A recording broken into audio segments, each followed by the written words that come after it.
Also played through Cogen this week, or last week. So Cogen, the Sword of Rewind, if you don't remember what this is that kind of like Gunvolt-inspired 2D action platformer kind of thing. At least it visually has a similar feel to Gunvolt. Some of the characters feel very similar to Gunvolt as well.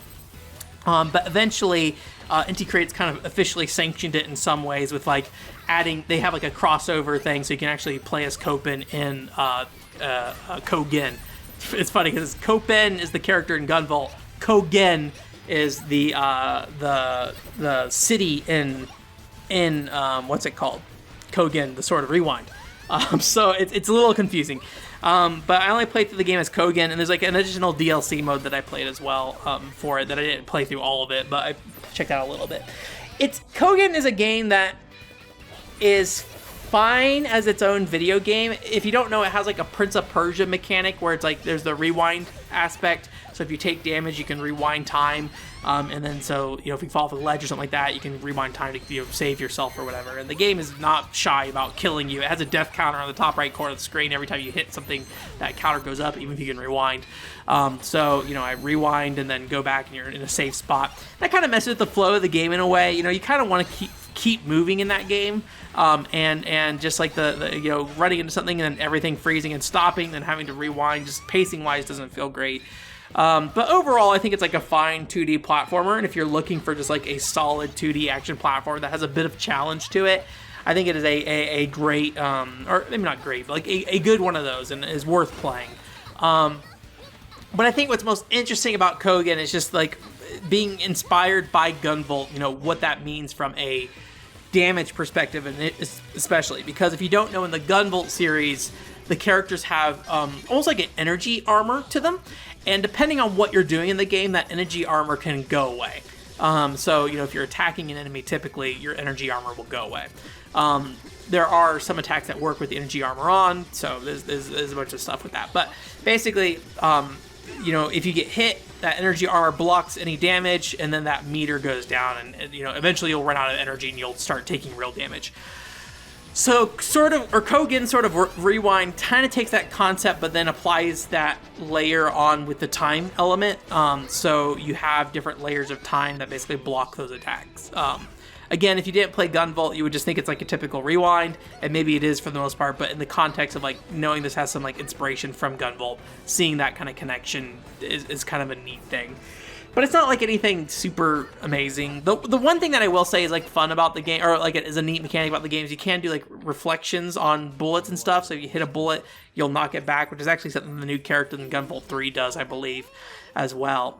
So it is neat in that regard. But it's just maybe not, I don't know, it's just not like super interesting overall. It just kind of feels like a traditional hack and slash action platformer. It's got a nice challenge to it. So I think if you're looking at Cogen, you're just like, this looks like a fun game. Go for it. If you're looking at Cogen and saying there's something interesting here, I think it's a lot less likely you'll get something out of it, unfortunately. So one thing I did think was kind of, I guess it is also kind of bad, but it is kind of nice just because some of the characters were kind of fun, and how they deliver some of the story elements, is that the story is almost like, eventually there is an antagonist, more traditional antagonist, but the beginning of the story is kind of neat because like you have these antagonists in the game and they're kind of working against you, and it's very much like the whole like, oh, they have their own motivations that are driving them to do what they do, and sometimes you get in conflict and stuff, but the characters do not seem super like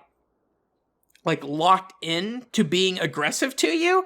So there are times that like you go through a whole thing and the character's just trying so hard to stop you from doing something, and you get there and you're like face to face with them. They're like, why are you still here? Why are you here? Basically like, how did none of the stuff I do stop you? But then they'll be like, hey, if you're gonna do this, I'm gonna die, so I need to stop you from doing this kind of thing. And the main character is just kind of like, oh, well, I don't want to kill you. like I just would not prefer not to do that. So it's more about like trying to find alternatives and stuff, and nobody seems like hyper aggressive to each other, so nobody seems super locked in. So once like they're like, oh, you seem like a reasonable person, they generally end up collaborating for the most part. The one exception is the actual antagonist, which I won't get into the details of it too much, but basically it's like the one like not reasonable person in the whole scenario almost. Otherwise, everybody else is like open to just kind of working together. So like everybody's like, I just want this situation to end in a good way for me. And I would appreciate it if we can end this in a way that does not kill me, kind of thing. And the main characters themselves are like that too, because like, you know, you have a lot of games where you have heroic sacrifices from characters and stuff. And I kind of like it when they add additional aspects to those that don't, you know, necessarily amount in like the character only having the heroic sacrifice part of it. In the case of Cogen, the main girl, more or less, you know, there is like one part where she's like, okay, I guess I have to take this dice roll because this is the only thing I can do. But more or less, she's like, I would prefer to do the thing that does not kill me, thank you. And so she's very vocal about that as well. And so it just like, I don't know, it's kind of nice having a character that's like, you know, that's heroic and all, but I would also like to be alive. So there is one character I do really like because if you don't know, in Gunvolt 2, there's a character named, I think his name's Tessio, I believe.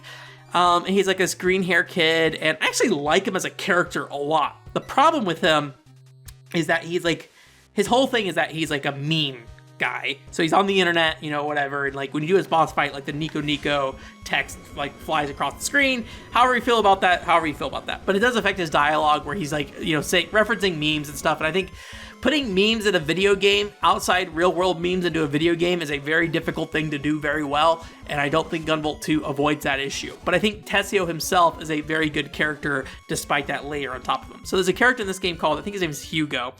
And he actually looks a lot like Tessio too. And I feel like Hugo is like that layer, like pulled off Tessio. So he's like a really fun, entertaining character, but he doesn't like have the burden of a bunch of memes at the very least. So I like that a lot. The only problem is that I think the writing's just not so great in Cogen, honestly. I think it could be better. I don't know if it's like a localization issue or just like the original dialogue of the Japanese version maybe just not that interesting, but I just feel like the dialogue just not that engaging at times. But overall, I think I enjoyed the story quite a bit. But there is like additional story in the DLC. You play as another character who has like a different moveset.